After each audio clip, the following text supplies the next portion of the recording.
ये तो अच्छी सोच है, लेकिन लड़कियों के मामले में ज़्यादा देर नहीं करनी चाहिए।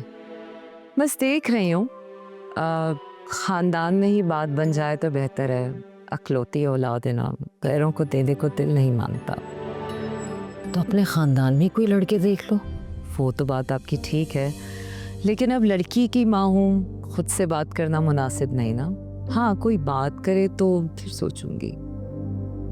अच्छा भी चलो, फिर अगर मैं कहूँ मैं रिमशा को अपनी बहू बनाना चाहती हूँ, तुम्हें कोई एतराज़ तो नहीं होगा? सच बाजी? तो और नहीं तो क्या। बाजी, आपने तो मेरा दिल खुश कर दिया। बल्कि ये तो मेरी खुशकिस्मती होगी कि रमशा आपके घर की बहू बने। लेकिन पहले रमशा से पूछ लो, मेरी बच्ची बिल्कुल मेरे कहने में है। जो मैं कहूँगी उसे कबूल होगा। शहर की तरह बिल्कुल नहीं है वो। हाँ, मैंने भी काफ़ी फ़र्क देखा है दोनों में। रमशा काफ़ी मुख्तलिफ है शहर से।